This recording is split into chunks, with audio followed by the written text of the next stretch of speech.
Alhamdulillahirabbil alamin wassalatu wassalamu ala asyrafil anbiya wal mursalin nabiyina Muhammadin wa alihi wa sahbihi wa man tabi'ahum bi ihsanin ila yaumiddin.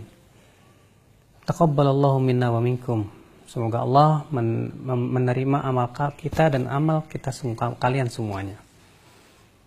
Di hari raya Idul Fitr ada adab-adab yang harus kita ketahui bersama.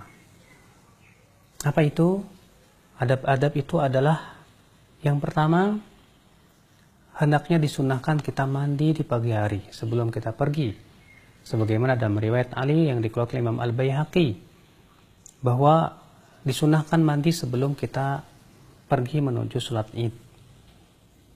Kemudian yang kedua, di hari raya Idul Fitr kita berusaha untuk memakai pakaian-pakaian yang bagus.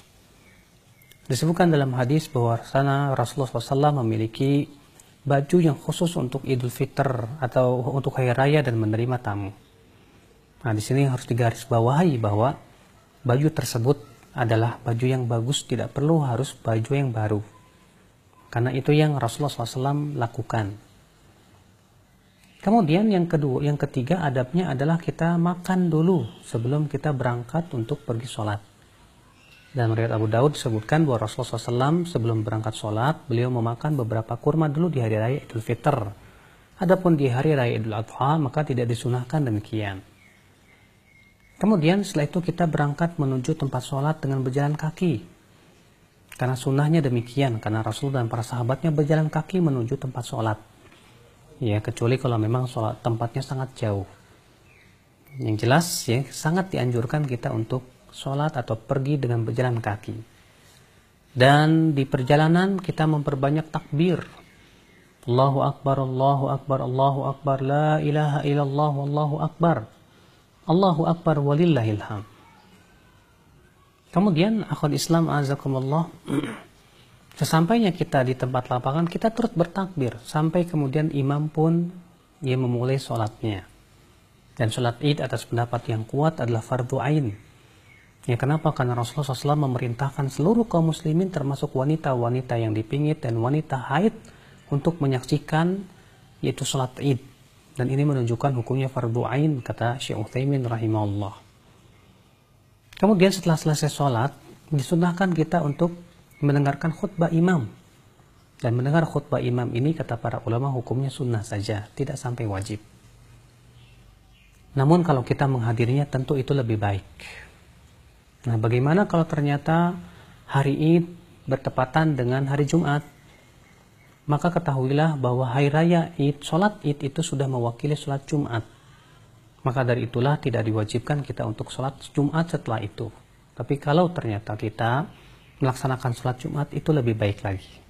Makanya kata Rasulullah SAW, ya, hari ini telah bertepatan antara Jumat dan sholat Id atau hari raya. Maka siapa di antara kalian yang mau sholat Jumat silahkan. Wa inna lamujammi'un, adapun kami tetap melaksanakan sholat Jumat. Artinya penyelenggara tetap mengadakan memberikan fasilitas untuk orang yang ingin sholat Jumat. Nah, sekarang kalau sholat Jumat itu gugur, apakah sholat zuhur gugur? Ikhtilaf para ulama. Pendapat yang saya pilih, wallahu a'lam, bahwa sholat zuhur tetap tidak gugur. Karena yang digugurkan adalah sholat Jumat saja. Ikhwatul Islam azakumullah wa iyyakum. Kemudian setelah sholat Id, kita pun kemudian diperbolehkan untuk saling memberikan tahniah, yaitu selamat. Sebagaimana Ibnu Hajar menyebutkan dalam Fathul Bari, dahulu para sahabat memberikan tahniah satu sama lainnya dengan mengucapkan taqabbalallahu minna wa minkum. Semoga Allah menerima amalan kami dan amalan kalian. Dan Syekhul Islam Taimiyah mengatakan bahwa tahniah atau pemberian selamat itu tidak harus taqabbalallahu minna wa minkum. Ya, maka boleh dengan ucapan-ucapan yang menunjukkan kepada ucapan selamat.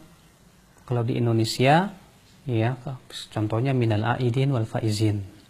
Ini semoga termasuk orang-orang yang kembali dan orang-orang yang sukses.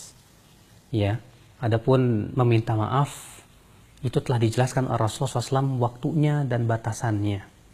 Bahwa minta maaf itu kalau kita punya salah sama orang. Kata Rasulullah, man kanat indahu madlamatun, siapa yang mempunyai atau pernah berbuat zalim kepada manusia, falyatahallal minhul yaum, maka hendaklah ia minta maaf hari ini juga, kata Rasulullah SAW. Berarti tidak dikhususkan pada waktu tertentu. Dan pada hari raya Idul Fitri maupun Idul Adha, sangat dianjurkan kita memperlihatkan kegembiraan. Dahulu Rasulullah SAW dan para sahabat memperlihatkan kegembiraan, di mana para sahabat memainkan pedang-pedang dan tombak-tombak mereka yang disebut dengan hirab. Bahkan disebutkan ada sedikit tariannya. Demikian pula Aisyah radhiyallahu anha di rumah Rasulullah memanggil beberapa anak kecil untuk memukul rebana dan bernyanyi. Ketika Abu Bakar masuk, dan Abu Bakar pun kemudian mengingkari. Kata Abu Bakar, ya mazamir min mazamiri syayatin fi baiti Rasulillah. Apakah seruling-seruling setan ada di rumah Rasulullah? Maka Rasulullah SAW pun bersabda kepada Abu Bakar, da'hum ya Abu Bakar, biarkan mereka ya Abu Bakar. Karena setiap kaum itu ada hari rayanya, dan ini hari raya kita. Artinya untuk di hari raya tidak apa-apa. Ini menunjukkan betapa kita sebagai kaum muslimin disyariatkan untuk memperlihatkan kegembiraan kita, kebahagiaan kita di hari Id. Akhul Islam, azakumullah. Kemudian bagaimana dengan saling mengunjungi sesama keluarga, memperlihatkan kegembiraan, maka itu diperbolehkan. Karena dalam hal ini tidak ada batasannya dalam syariat. Kalau kita saling mengunjungi ke keluarga, memperlihatkan kegembiraan, ya, namun tentunya ada batasannya yang harus kita perhatikan.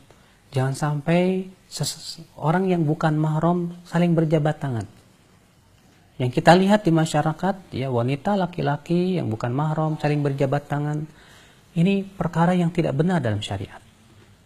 Disebutkan dalam hadis, kata Rasulullah dalam riwayat Imam Ahmad, "Lan yut'ana ra'su ahadikum bihadidah." Lebih baik kepala seseorang ditusuk dengan jarum besi daripada dia memegang wanita yang bukan mahramnya. Nah, inilah akal Islam, azakumullah wa iyyakum, di antara adab-adab berhari raya Idul Fitr. Semoga kita termasuk orang-orang yang diterima puasa kita, dan kita pun bergembira nanti di hari raya Idul Fitr, dan kemudian kita menjadi orang-orang yang sukses dan menang, mendapatkan pahala Allah yang besar. Subhanakallah bihamdik, asyhadu an la ilaha illa anta, astaghfiruka wa atubu ilaik. Wassalamualaikum warahmatullahi wabarakatuh.